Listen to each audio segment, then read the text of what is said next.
Latigazos, secuestro, violaciones, fracturas, humillación, todo el terror, la violencia machista en una sola víctima. En febrero de 2019, una madre vecina del Partido Judicial de Lalín, Pontevedra, acudió a la Guardia Civil para denunciar la desaparición de su hija. Lo hacía después de meses sin tener contacto visual con ella y ante el temor de que pudiera estar siendo víctima de malos tratos y retenida contra su voluntad por quien era su pareja sentimental. Un hombre con el que había comenzado a convivir en un piso en la capital de Deza. Sin embargo, tiempo después les habían perdido la pista y apenas tenían contacto con ella a través de WhatsApp. En alguna videoconferencia de muy mala calidad o mediante el envío de fotos en las que no se le distinguía bien a ella. Poco a poco, fue creciendo en esta madre el convencimiento de que quien respondía a los mensajes en realidad no era su hija, sino su pareja sentimental y ahora acusado.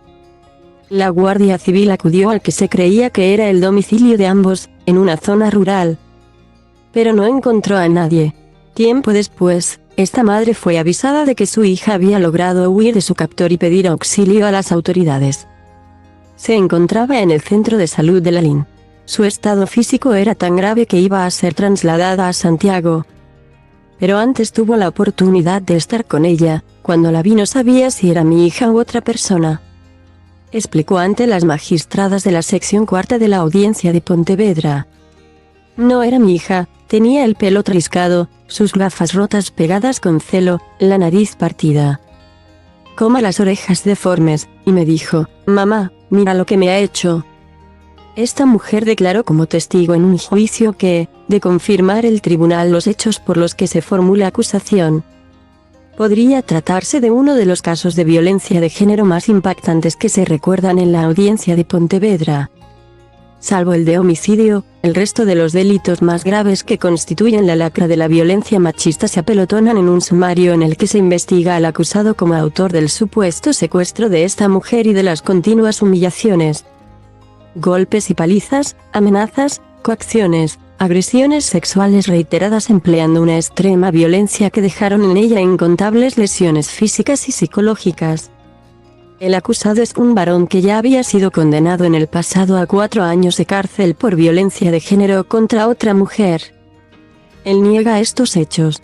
A preguntas de las acusaciones fue justificando cada una de las múltiples lesiones en casi cada parte de su cuerpo que presenta su pareja, asegurando que fueron fruto de accidentes domésticos u otras situaciones provocadas, según él, por la propia víctima.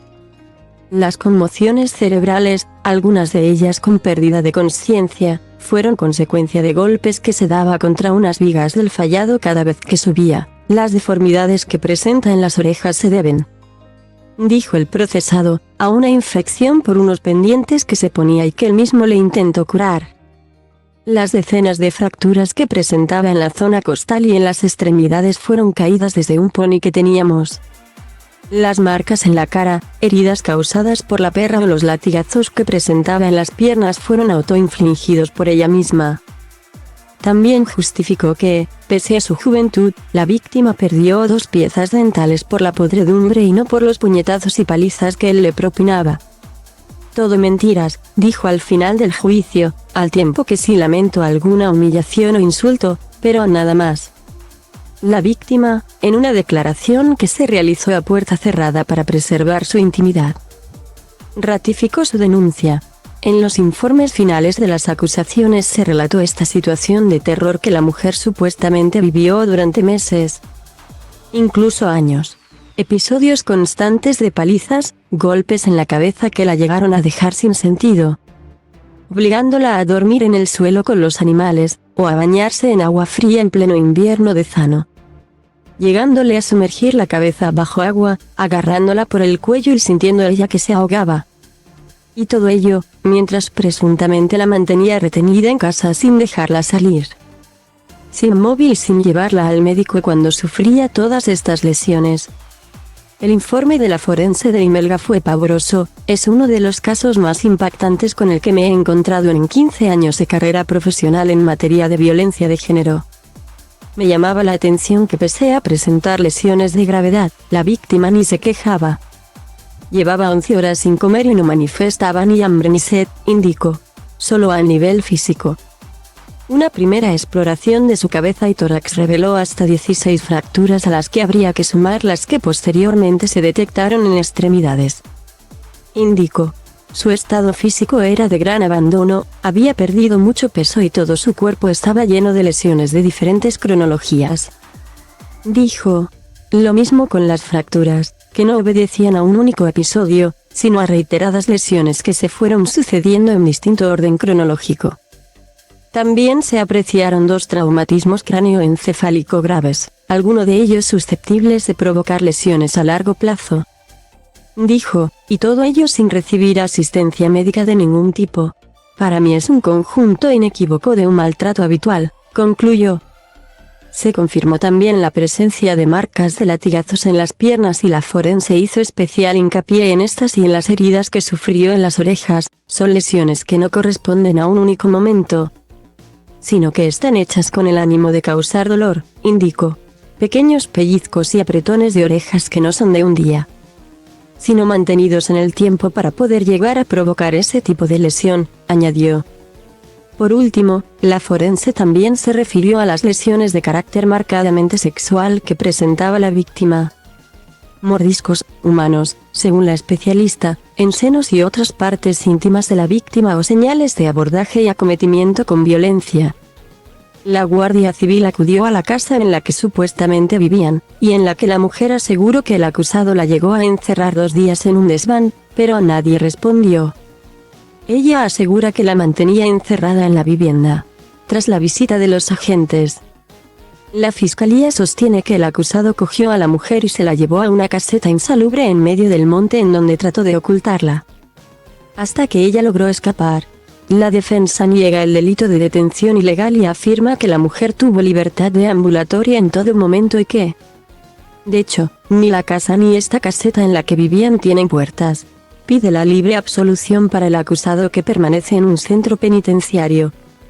Tanto la fiscalía como la acusación particular solicitan que se le impongan al acusado las penas más altas por múltiples delitos, desde detención ilegal, a lesiones con deformidad, amenazas, coacciones, agresión sexual continuada o trato degradante.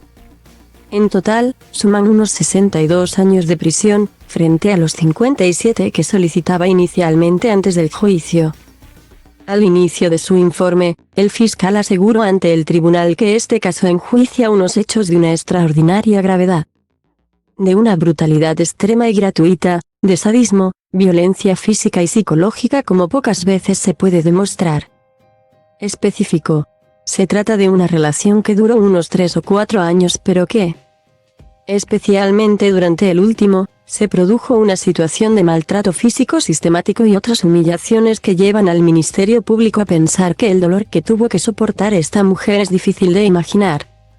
Durante el juicio celebrado ayer en la audiencia de Pontevedra también declararon 2 de los guardias civiles que se entrevistaron con la víctima el día que, según su versión, escapó de su captor.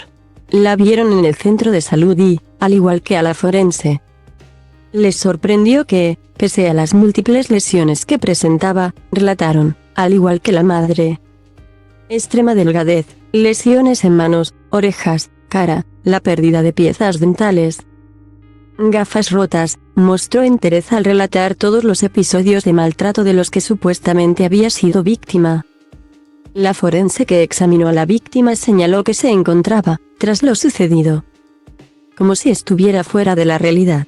También incidió que puede suceder que, después de haber vivido una situación de tan extrema dureza, el miedo y le llevase a una situación pasiva y de cierta insensibilidad al dolor a pesar de las graves lesiones que padecía.